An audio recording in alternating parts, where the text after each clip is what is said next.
Good day na naman mga idol, mga kapanalig. Once again, this is Ray Breeze Nika TV, ang inyong team kapanalig. Kung bago ka pa naman dito sa aming channel at ngayon ka pa lang napapanood tong channel na to, please like, share, and subscribe ka na dito sa aming channel. And please, pakipindot mo na rin yung notification bell para pag may bago akong upload na video is manonotify kayo mga idol, no? Ngayon, meron naman tayong gagawin dito kay Shider kasi may binili tayong air filter yan mga idol, no? Yung last pinalitan natin si Shider is mga around 18,000 plus kilometer yung unang palit natin dito sa air filter na. Ngayon papalitan uli natin siya mga idol kasi almost 32,000 kilometer na, no? Yung tinanong ko yung mga mekaniko sa kasa, hindi raw siya hinahanginan, no? So pinapalitan lang daw siya, hindi siya washable. Kaya yung binili natin to is talaga sa kasa tayo bumili, no? Kasi hindi tayo bumibili sa mga online. Mahirap bumili sa online mga idol kasi maraming class A or peke sa online, no? Sa mga online shop. Kaya pati dyan sa mga yung mga binibili kong sa shop lang dyan sa mga tabi-tabi, daw bumibili ng air filter doon kasi mahirap nang mapeke, no? Pag nagkaroon tayo ng problema, pag nakabili kayo ng peke, magkakaroon kayo ng problema dito sa motor natin mga idol, kasi napaka-importante ng air filter kasi ito yung nagsasala ng mga sa hangin bago pumasok siya dun sa intake manifold dun sa loob ng makina, no? Kailangan wala yung mga small particles na mga buha-buhangin doon, no? Kasi mababaraduhan yung mga sa sa injector, no? Napakasela niya pag marumi yung yung sa throttle body niya mga idol, no? Kailangan nasasala talaga maigi. Ngayon meron na ito nabibili, ayan mga idol, yung washable. Ayan kung makikita nyo, ayan nasa screen, washable yan. Ang i-compare mo doon, wala kasi ako noon, i-compare nyo din dito sa may original na stock na air filter. Yung sa washable kasi malalaki yung butas niyan mga idol dito, no? Malalaki yung butas.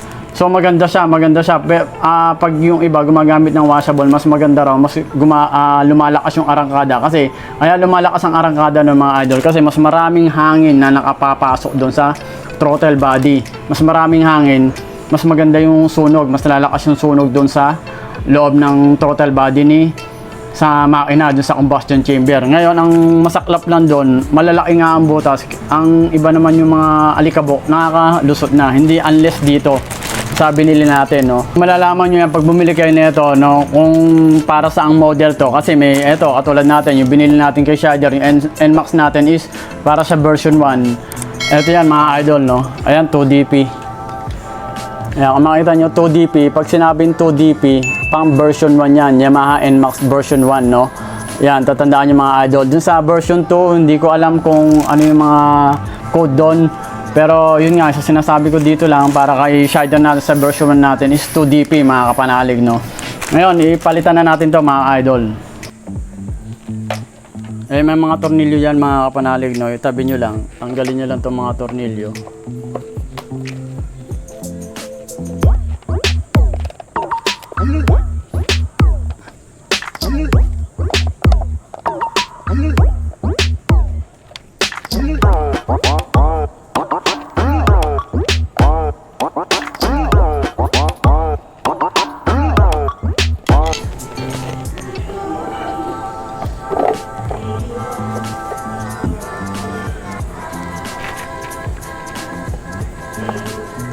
Na mga idol, ayan, no? Nakita nyo yung itsura ng air filter natin, yan, no? Almost 18,032, almost 15,000 na siya, 12 to 15,000 kilometers na yung tinakbo niyan mga kapanalig, no? Tapos ngayon ko lang nabuksan, no? Hindi ko siya binubuksan palagi, ngayon ko lang binuksan.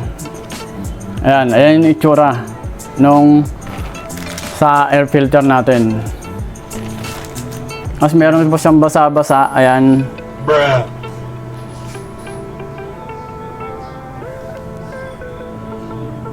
Makita nyo, langis yan eh. Ayan, langis. Yan, kasi may breather yan, yung breather ng sa langis niya, ang breather. Ayan, kaya may mga langis na umaano dyan pag sobra sa langis. Yun sa makina natin.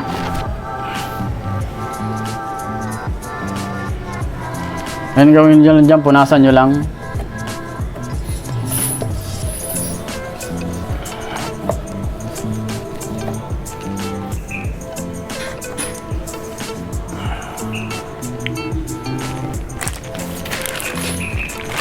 Ngayon buksan na natin itong binili natin mga idol. Ang presyo nga pala niya is 265. Ayan, 265 yan mga idol yung binili natin. Ngayon compare mo to dun sa, ayan, yung binili natin eh. Ayan o. Diba? Ayan, tapos ito yung bago. No? Ang layo mga idol, no? Ang layo na itsura. No?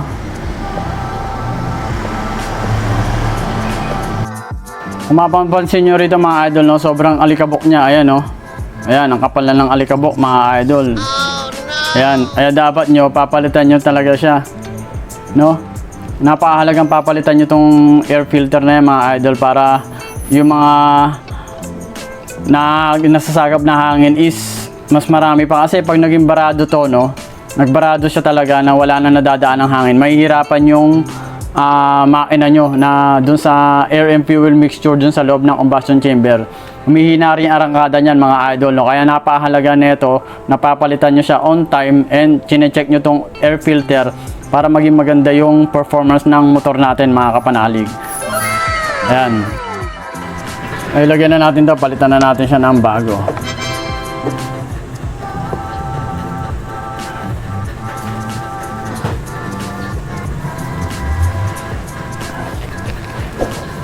Balik na natin itong takip.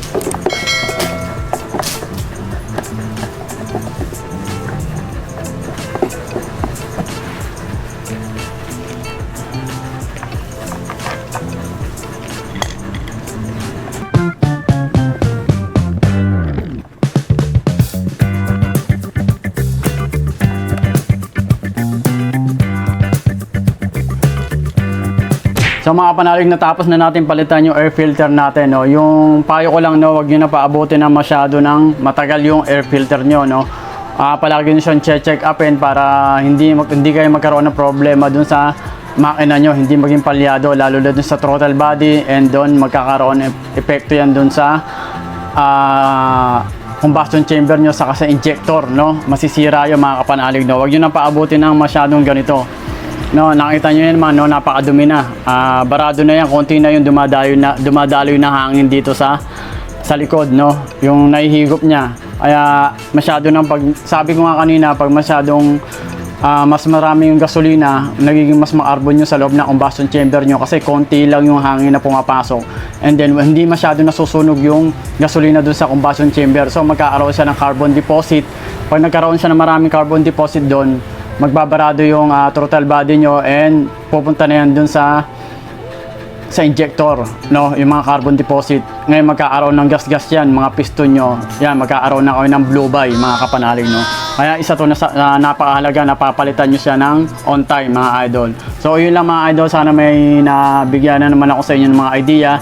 Kung may comment kayo, may tanong, mag-comment lang down below kayo dito and sasagutin natin yung mga tanong nyo sa abot ng ating mga kaya.